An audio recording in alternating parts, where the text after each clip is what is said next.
Yes बच्चों, अब हम अपनी नेक्स्ट एक्सरसाइज 16.3 कर रहे हैं। प्रोबेबिलिटी फाइंड आउट करने वाले सब में इस एक्सरसाइज में। ठीक है, तो पहली एक्सरसाइज में तो हमने प्रोबेबिलिटी के सैम्पल स्पेस बनाने सीखे थे।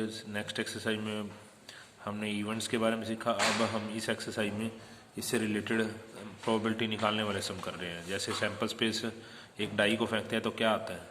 एक डाई को फेंकने पर सैम्पल स्पेस 1 2 3 4 5 6 आता है। ठीक है, अगर आप इन सब की इंडिविजुअल अलग अलग प्रोबेबिलिटीज़ निकालोगे तो 1 की आने की प्रोबेबिलिटी 1/2 होगी, 1/6 होगी, और 2 आने की भी प्रोबेबिलिटी 1/6 होगी, 3 आने की भी प्रोबेबिलिटी 1/6 होगी, 4 आने की भी प्रोबेबिलिटी 1/6 होगी, 5 आने की भी प्रोबेबिलिटी 1/6 होगी, और 6 आने की भी प्रोबेबिलिटी 1/6 होगी। यानी एक सैम्पल स्पेस के जितने अलग अलग एलिमेंट्स पॉसिबल आउटकम्स बने थे उन सब की अगर इंडिविजुअल पर्सनैलिटी की अलग अलग प्रोबेबिलिटीज़ निकाल के उन सबको अगर ऐड करें ना तो वो ऑलवेज़ 1 ही होता है।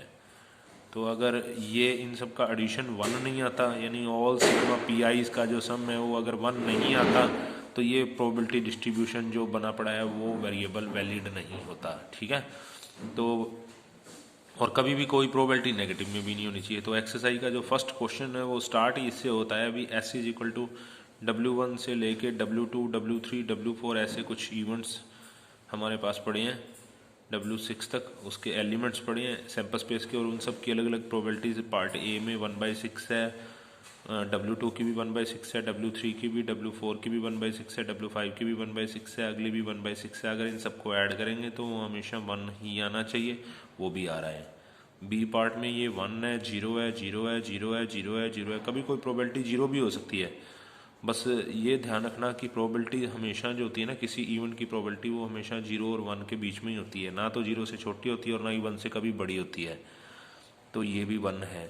पर सी पार्ट में एक प्रोबेबिलिटी 1/8 है, एक 2/3 है, और नेक्स्ट W3 की 1/3 है, फिर 1/3 है, फिर -1/4 है, फिर -1/3 है। तो आप इन सबको ऐड ही नहीं करेंगे, कारण क्योंकि यहाँ पर एक इवेंट की प्रोबेबिलिटी, 2 इवेंट की प्रोबेबिलिटी जो है वो हमारे पास नेगेटिव दे रखी हैं। ऐसा कभी भी नहीं होता, किसी इवेंट की प्रोबेबिलिटी नेगेटिव नहीं होती, इसलिए ये नॉट वैलिड है। और डी पार्ट में यहाँ एक प्रोबेबिलिटी आपके पास 3/2 है। 3/2 इट मीन्स कि 1.5 है, ये भी नहीं हो सकता। ठीक है, इसलिए इनके वैलिड ना होने के कारण यही है। फिर सेकंड सम में आ जाते हैं, थोड़े से सम करते हैं। Try 2 dies are throne.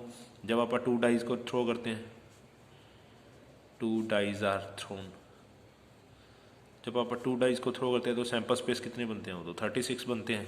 ठीक है, फिर उसने बोला find the probability getting 6 as product. Probability जिसकी निकालनी है वो गेटिंग 6 एज प्रोडक्ट होना चाहिए। तो आपके पास जो 36 केस लाइक ये वाले होते हैं, 1 1 1 2 एंड 1 6, फिर 2 1 से लेके 2 6 ऐसे लाइक दिस। इसमें गेटिंग 6 एज प्रोडक्ट, जैसे ये बैठा 1 6, वो आपके इवेंट ए के केसेस हो गए, 1 6 6 1। और किस किस से 6 बनता है? 2 3 3 2। ये हमारे इवेंट्स हैं जिनसे 6 बनता है। अगर इनकी प्रोबेबिलिटी निकालोगे तो ये 4 केस है और डिवाइड बाय टोटल, बस ये हमारा आंसर आ गया। इस टाइप के क्वेश्चन हमारे इस एक्सरसाइज में मिलेंगे। जैसे थर्ड सम में in A throw of 2 coins. जब आप 2 कॉइन्स को थ्रो करते हैं, टॉस करते हैं, तो हमारे सैम्पल स्पेस 4 बनते हैं। ठीक है, प्रोबेबिलिटी निकालनी है। 4 कौन कौन से बनते हैं वो भी आपको पता होना चाहिए। Headed in throw of 2 coins, headed, head tail, tail head, tail tail, ये हमारे एस बने हैं। पर अपने को प्रोबेबिलिटी जिसकी निकालनी है उसमें कह रहा है बोथ हेड और बोथ टेल वाला केस। बोथ हेड एच हो गया, बोथ टेल वाला टी हो गया। पर अपने को जब प्रोबेबिलिटी निकालनी है तो उसका फॉर्मूला है कितने cases divide by total cases, बस कैंसल आउट 1/2 आंसर आ गया। ठीक है, इस टाइप के क्वेश्चन हमारे इस एक्सरसाइज में आपको ईजी है। एक्सरसाइज करीबन 10-15 सम तक तो ऐसे ही चलते हैं, 14 सम तक चलेंगे आपके इस तरह। फिर उसके बाद थोड़े स्टार्ट हो जाते हैं भी एक इवेंट की प्रोबेबिलिटी नहीं निकालना, 2-2 इवेंट की प्रोबेबिलिटी, मतलब एक इवेंट के साथ एक इवेंट में एक चीज़ की प्रोबेबिलिटी ना निकाल के 2-2 चीज़ों की प्रोबेबिलिटी निकालना। जैसे सम नंबर 5 है। सम नंबर 5 में in a single throw of 2 dice, single throw of 2 dice 36 case, probability निकालनी है गेटिंग ए टोटल ऑफ 7 और 9। तो पहले टोटल ऑफ 7 वाले केस ढूंढ लो।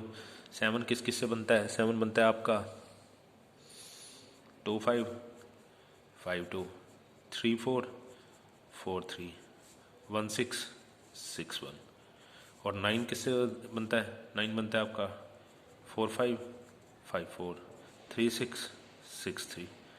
तो 6 केस 4 है और 4 केस ये मिलकर अपने 10 केस हो गए, और 10 टोटल पॉसिबल आउटकम्स 7 और 9 के 10 है, और टोटल सैंपल स्पेस तो 36 थे ही, बस ये इसकी प्रोबेबिलिटी आ गई। तो लाइक दिस, अगर आपको नाइदर, अगर मान लो आपको टोटल ऑफ 7 और 9 की बजाय नाइदर टोटल ऑफ 7 और 9 और 11 पूछा जाता, तो नाइदर 7 9 और 11 आना चाहिए, 9 और 9 टोटल उनका।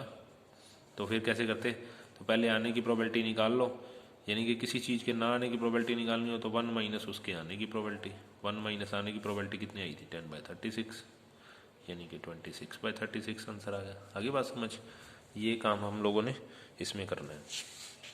और देखो, जैसे हमारे पास सम है, in a single throw of 2 dice, जब आप 2 डाइस को थ्रो करते हैं तो सैंपल स्पेस 36 बनते हैं। उसमें कह रहा है डबलेट आने की प्रोबेबिलिटी, तो डबलेट आने की प्रोबेबिलिटी निकालनी है। डबलेट आने के लिए डबलेट ढूंढो तो सही, कौन कौन से होते हैं, 1 1 होते हैं, 2 2 होता है, 3 3 होता है, 4 4 होता है, 5 5 होता है, एंड 6 6 होता है। तो ये डबलेट है आपके पास। कितने केस हैं ये, 6/36 आंसर आ गया बस। और अगर वो कह रहा है डबलेट इवन नंबर्स वाला आना, even number doublet, even number doublet ढूंढ लो। इवन नंबर वाले कौन कौन से, 2 2 4 4 6 6, बस दैट्स ओके, 3/36, ये हमारा आंसर आ गया। ओके, जैसे बॉल्स पे आ जाओ, सम नंबर 12 में है, from an urn containing 6 white and 9 black, 6 white and 9 black है, और आपको बॉल एक निकालनी है, 1 बॉल इज ड्रॉन। जब एक ही बॉल निकालनी है, और वो अगर वो कहता है कि ब्लैक आने की प्रोबेबिलिटी निकालो, तो ब्लैक आने की प्रोबेबिलिटी क्या होगी, ब्लैक 9 बॉल है डिवाइड बाय 15, ठीक है, एक ही बॉल निकालनी है। पर अगर इसी क्वेश्चन में कह देता कि इफ़ टू फाइंड या इफ़ टू ड्रॉ 2 बॉल्स, और वो भी कौन सी आनी चाहिए, मान लो ब्लैक ही आनी चाहिए, to find both are black, आगे सम सारे सम ऐसे ही है ना, बोथ आर ब्लैक, दोनों ब्लैक होनी चाहिए। तो ब्लैक आने की प्रोबेबिलिटी क्या होगी, क्योंकि अब आपने एक नहीं निकालनी, एक निकालनी है तो 9/15 ही था, 9 बाई टोटल 15, पर जब एक से ज़्यादा निकालनी होती है ना तो कम्बिनेशन लगता है। तो क्या आंसर आएगा, 9C2 डिवाइड बाई 15C2, अगर एक से ज़्यादा निकालनी है, क्योंकि तब आपको सेलेक्ट भी तो करनी पड़ेगी कौन सी, तो वो 9 सिलेक्शन के लिए कम्बिनेशन मेथड होता है। 10th क्लास में ऐसा कभी भी नहीं होता था हमारा, अभी स्टार्ट हुआ है, क्योंकि कम्बिनेशन हमने पढ़ाई +1 में है, ठीक है ना। तो आगे से सारे अपने आगे सारी एक्सरसाइज के सारे सम ऐसे ही हैं, स्टार्ट ही ऐसे हो रहे हैं हमारे। जैसे नेक्स्ट कह रहा है कि 16 है, एक बैग के अंदर टिकट्स, एक बैग कंटेन 20 टिकट्स, जिस पे नंबर 1 to 20 लिखा हुआ है, नंबर 1 to 20, और वो कह रहा है आपने टिकट्स 2 निकालनी है। क्या कह रहा है, 2 tickets are drawn,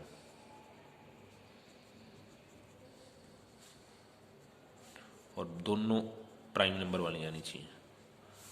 find both are prime,